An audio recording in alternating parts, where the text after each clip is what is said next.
Ven Espíritu Santo, inflama nuestros corazones en las ansias redentoras del corazón de Cristo, para que ofrezcamos de veras nuestras personas y obras en unión con Él por la redención del mundo. Señor mío y Dios mío Jesucristo, por el corazón inmaculado de María me consagro a tu corazón y me ofrezco contigo al Padre en tu santo sacrificio del altar, con mi oración y mi trabajo, sufrimientos y alegrías de hoy, en reparación de nuestros pecados y para que venga a nosotros tu reino. Te pido en especial por el Papa y sus intenciones, por nuestro obispo y sus intenciones, por nuestro párroco y sus intenciones. Oh Señora mía, oh Madre mía, yo me ofrezco del todo a ti. Y en prueba de mi filial afecto te consagro en este día mis ojos, mis oídos, mi lengua y mi corazón. En una palabra todo mi ser, ya que soy todo tuyo, oh Madre de bondad. Guárdame y defiéndeme como cosa y posesión tuya. Amén. Nuestra Señora de los Apóstoles ruega por nosotros.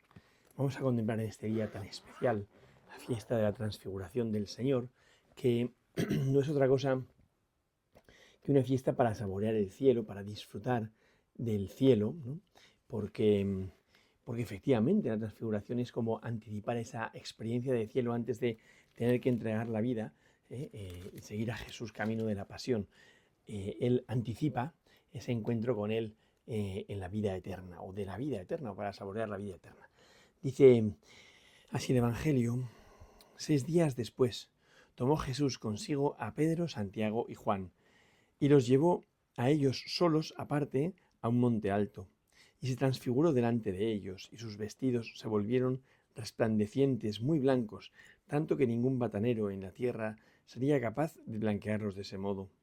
Se les presentaron Elías y Moisés, y conversaban con Jesús. Toma la palabra Pedro y le dice a Jesús: Rabí, bueno es estarnos aquí. Vamos a hacer 3 tiendas, una para ti, otra para Moisés y otra para Elías. Pues no sabía qué responder, ya que estaban atemorizados. Entonces se formó una nube que los cubrió con su sombra, y vino una voz desde la nube: Este es mi Hijo amado, escuchadlo. Y de pronto, mirando alrededor, ya no vieron a nadie más que a Jesús solo con ellos. Y cuando bajaban del monte, les ordenó que a nadie contasen lo que habían visto hasta que el Hijo del Hombre resucitara de entre los muertos. Ellos observaron esta recomendación, discutiendo entre sí qué era eso de resucitar de entre los muertos.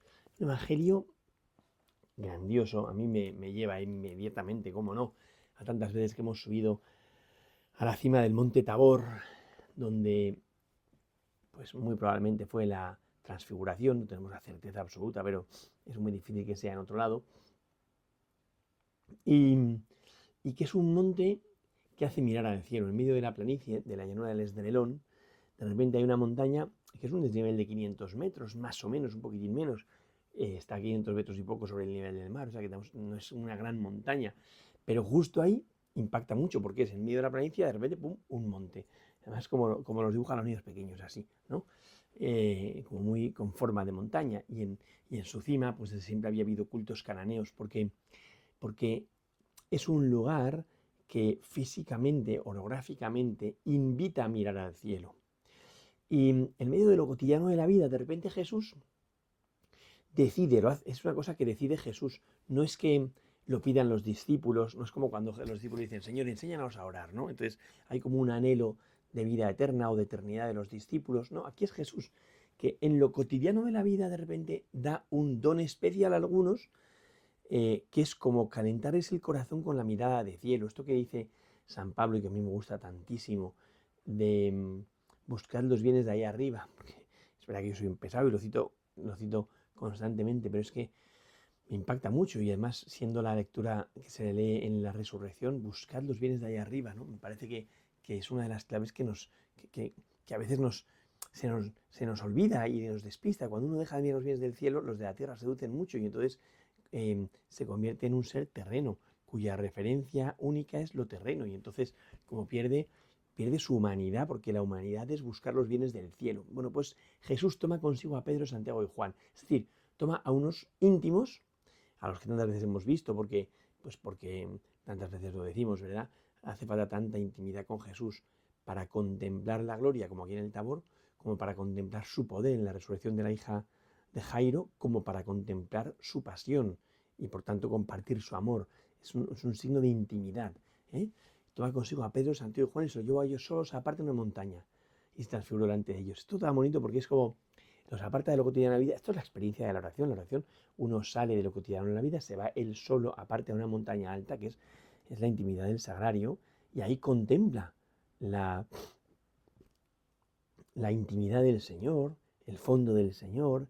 Es como contemplar a Jesús por dentro, que eso es el cielo. Eso es el cielo, como decía una niña, que es el cielo, Dios por dentro. Pues ver a Jesús por dentro es el cielo. Entonces estos tienen en lo cotidiano de la vida una experiencia de cielo y luego vuelven a lo cotidiano de la vida. Y para nosotros se nos hace absolutamente imprescindible tener experiencias de cielo. Yo veo que a veces la vida cotidiana nos seduce y vamos corriendo de aquí para allá apagando fuegos. Y me acuerdo muchas veces de lo que decía el Papa Pío XII, de la herejía del activismo. Yo creo que caemos en la herejía del activismo, tantas cosas que hacer que a veces permitimos que caiga lo más esencial, que es nuestra vida de oración, de intimidad. Y yo creo que hay que defenderla. En vacaciones, por ejemplo, que está 24 horas al día uno pegado a su familia, ¿qué tiene que hacer? Pues levantarse antes, o sea, preservar un tiempo de intimidad solo con Jesús para poder entrar en la intimidad de la transfiguración. Bueno, pues esto les pasa eso. Y entonces, en cuanto Jesús toma la iniciativa y se los lleva a ellos solos aparte, a una montaña, o sea, tres cosas, ellos solos, aparte, y a una montaña, y los lleva a Jesús. Entonces, como introducir en una intimidad en una soledad de intimidad o intimidad de soledad, ¿no? Y en esa soledad uno descubre la intimidad del amor, como dice el Cantar de los Cantares, cuando le lleva a la intimidad y le descubre su amor. Bueno, pues aquí es igual, ¿no? Y entonces se transfiguró delante de ellos y sus vestidos se volvieron resplandecientes. Se transfiguró delante de ellos. Esto también es espectacular, porque siempre en la montaña Dios se había manifestado en la antigüedad, tanto a los testigos que va a haber, Elías y Moisés, como a otros, pero siempre en esa intimidad les dejaba ver sus signos o el efecto de su presencia, pero no hablaba nunca cara a cara, porque siempre les dejaba ver su espalda, como dice el Antiguo Testamento, o pasaba delante de ellos y cuando ha pasado ya levanta la mano y entonces ellos ven por detrás a Dios, contemplan su poder, su nombre, su gloria, pero no lo ven cara a cara. Y aquí se transfiguró delante de ellos, en hebreo, lefanau, ante su rostro. Y eso me parece que es precioso, porque en el cielo seremos semejantes a él porque lo veremos tal cual es. Jesús se manifiesta tal cual es, cara a cara delante de los discípulos y lo ven. Y esto es la intimidad de la oración. En la intimidad de la oración Jesús no juega con nosotros a escondite. Igual que en los sacramentos, a veces la gente piensa que los velos del pan y del vino, que no son velos, que es cara a cara, que es cara a cara, que es que nos olvidamos que los cristianos estamos hechos para vivir cara a cara, que en la intimidad de la oración uno debe percibir cara a cara al Señor, que no podemos conformarnos con no ver nada. A mí eso me da muchísima rabia cuando la gente se conforma, pues con tener una experiencia de nada, de Dios. No, eso no puede ser, eso no puede ser. O sea, uno debería salir de la experiencia de la oración diciendo, Jesús me ha dicho, he estado con Jesús en Nazaret, he visto el milagro de la multiplicación de los panes, he estado allí y he ayudado a repartir los panes. San Ignacio de Loyola en los ejercicios espirituales invita a aprender a hacer oración de contemplación, aplicando los sentidos interiores del gusto, la vista, el olfato, el tacto y el oído. Pero los interiores, pero que perciben. Y por tanto, entramos en la intimidad de la oración donde el Señor se revela y por tanto los sentidos interiores perciben. Y no podemos conformarnos con una oración de no ver nada. Qué bueno es y qué daño ha hecho el libro de la Madre Teresa de Calcuta de Vense mi luz, porque la gente dice, no, hay que conformarse con una vida de oscuridad como ella. No, esto no es así. Esto no es así. En los ejercicios espirituales, si todo es sequedad, es que uno no está haciendo bien los ejercicios espirituales. Tiene que haber movimiento de espíritus. Entonces, uno entra, cuando entra en oración, entra en la intimidad de Dios y en la intimidad de Dios, Dios se comunica, Dios se va revelando y no juega al escondite, no es como, ven que no vas a ver nada. No, hombre, no, así no es, Dios no es así de canalla, no puede ser, ¿no? Entonces, entran en la intimidad de la oración, Jesús se transfigura delante de ellos, es decir, ven su transfiguración, lo ven a él. De hecho, la experiencia de la transfiguración, San Pedro cuando la describe, le faltan palabras, y San Marcos, que es el que recoge la predicación de San Pedro, le faltan palabras, y dice lo del batanero, vestidos tan blancos que ningún batanero los dejaría así en todo el mundo, y tal, ¿no? Pero le faltan palabras, pero ellos perciben, es una experiencia sensorial, no una experiencia intelectual o tan espiritual que sale de la realidad. No, es sensorial. ¿no? Y de hecho se les aparecieron, o sea, los ven a Moisés y Elías que conversaban con Jesús. Y San Lucas dirá, conversaban de la pasión que iba a tener lugar en Jerusalén, pero los ven y son dos testigos del Antiguo Testamento que en la montaña habían percibido no la intimidad de Dios, sino la presencia de Dios, ¿eh? Y que en la presencia de Dios habían reconocido, pues con veneración, la grandeza de Dios, habían percibido lo sagrado, habían entrado en la intimidad, entre comillas, porque no era un cara a cara de Dios, ¿no? Y más o menos lo habían visto, ¿no? Entonces, bueno, pues entran ahí en lo íntimo de Dios, ¿no? Y aparecen Moisés y Elías, dos testigos de excepción, ¿eh? Porque son los dos testigos de la Biblia que apuntan a Jesucristo, ¿eh? La ley y los profetas, que la ley y los profetas van a ser los dos testigos que van a estar continuamente apuntando a la gloria de Dios, cuando luego sea la resurrección y Jesús hable con los discípulos de Maús, comenzando por Moisés y siguiendo por los profetas, Moisés y Elías, les habló de lo que decía de él la palabra de Dios. O sea, siempre aparecen estos testigos, que es la palabra de Dios que apunta y revela la gloria de Dios en Jesucristo, ¿no? Entonces, bueno, toda la palabra de Dios hace entender esa gloria del Señor, ¿no? Aparecen Moisés y Elías que hablan de esto, ¿no? Con él, ¿no?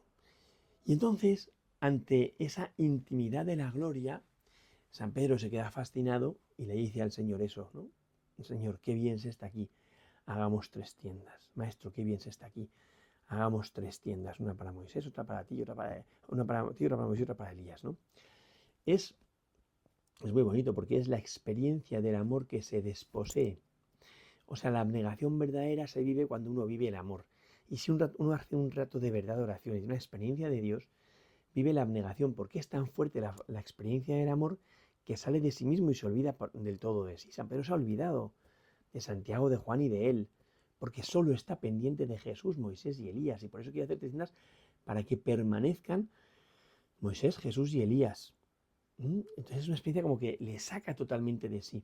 Y esa experiencia de salir totalmente de sí, es decir, la experiencia pura del amor, es lo que a San Pedro le hace exclamar, qué bien se está aquí, porque el hombre ha sido creado para el amor, porque necesitamos tener estas experiencias donde por un minuto dejemos de mirarnos a nuestro ombligo.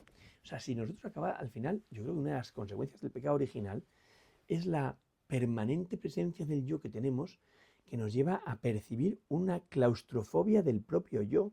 Y acabamos hasta el gorro de nosotros mismos.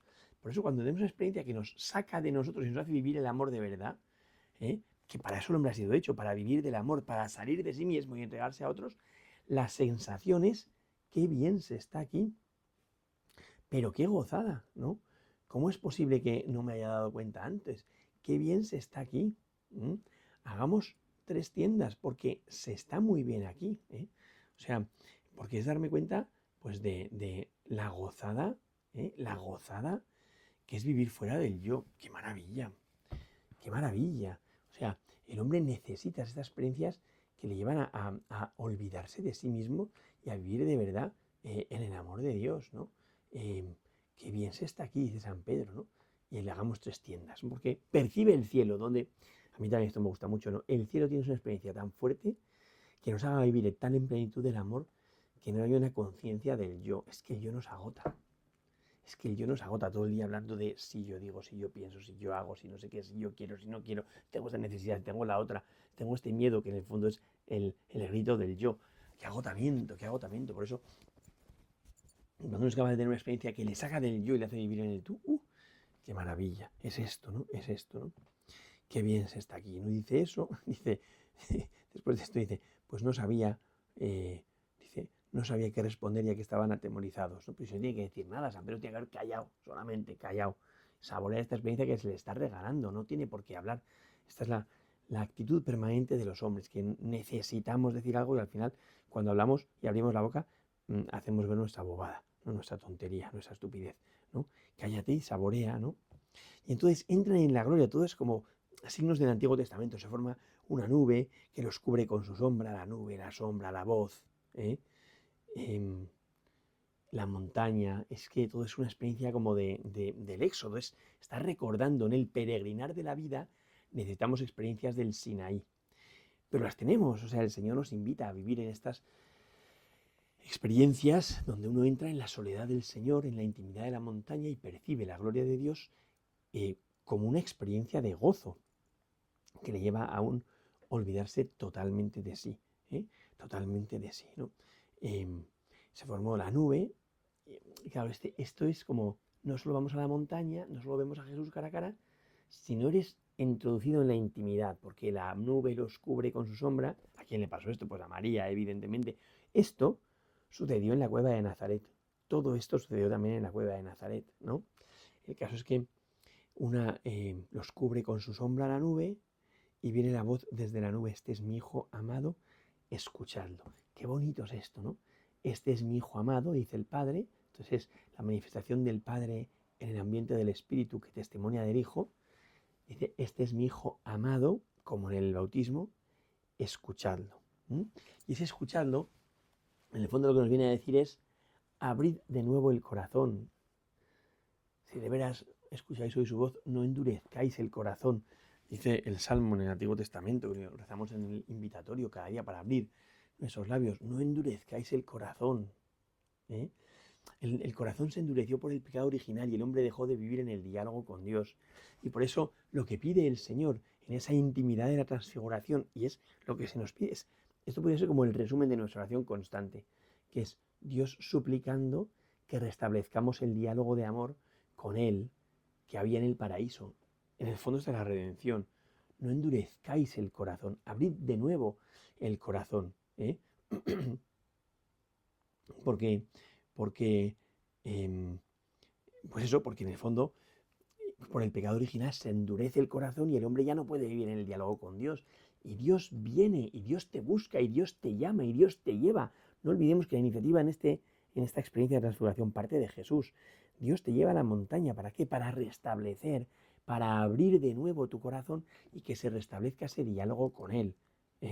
Este es mi hijo amado, escuchadlo. Esta es la experiencia fuerte que tienen los apóstoles. Y luego después, cuando ha sido eso, ya no hay nada. No vieron a nadie más que a Jesús solo. Iban diciendo: ¿qué es esto? Jesús dice que no digan nada hasta que resucite entre los muertos. O sea, que esto se convierta en el motor que les lleva a ellos a mantener la fuerza del testimonio en la resurrección de entre los muertos, ¿no? Y ellos se quedan muy impactados. Dice que discutían, que no sabían qué era esto de la resurrección de entre los muertos y tal, ¿no? Y ya está. Pero es bien bonito, ¿no? Porque es una experiencia como muy fuerte de la intimidad de Dios, ¿no? Sí, es la oración donde uno ve cara a cara al Señor, percibe cara a cara al Señor, disfruta cara a cara de la presencia del Señor, y ese disfrute de la presencia del Señor que le recuerda que tiene que restablecer el diálogo de amor y que no puede perderse en un diálogo con las criaturas, porque un diálogo parece como que nos da nuestra referencia: ¿quién eres tú?, ¿no? Y lo que se pide es que se restablezca ese diálogo de intimidad con el Señor. En el fondo, para volver al amor, ¿no? Para no perder esa intimidad de lo que es la vida de oración. Bueno, pues vamos a pedirle, y de lo que es el diálogo de amor con el Señor, vamos a pedirle a Jesús que mantengamos siempre este diálogo intensísimo de amistad con Él en oración, que no nos quedemos solamente en una búsqueda de Dios como un poco lejana, intelectual. A mí me da tanta pena cuando la gente convierte la oración en una cuestión intelectual, que la oración no es un comentario de texto, es un dejar volar el corazón. Cuando uno le hace una meditación, pues como estoy haciendo yo ahora, es el prolegómeno de la oración. Esto no es la oración. Ahora uno tiene que dejar volar el corazón y entrar en esa intimidad del Tabor, ser llevado hasta la montaña, contemplar a Jesús, ver a Moisés y Elías, percibir el gozo del que habla San Pedro y que le lleva a exclamar: qué bien se está aquí, ¿no? Bueno, pues ojalá que de verdad nosotros vivamos esas experiencias de intimidad con el Señor, que no nos quedemos solamente en un mirar al Señor de lejos, sino que entremos en la intimidad, como decía Santa Teresita de Lisieux, que vivamos ese impulso del corazón que tiende a Dios, que es la oración, ¿no? Y que de verdad podamos gozar de la presencia del Señor, que se convierte en el motor de nuestra vida, que nos hace luego bajar del monte y dar la vida, como los discípulos. Gloria al Padre, al Hijo y al Espíritu Santo, como era en el principio, ahora y siempre, por los siglos de los siglos. Amén.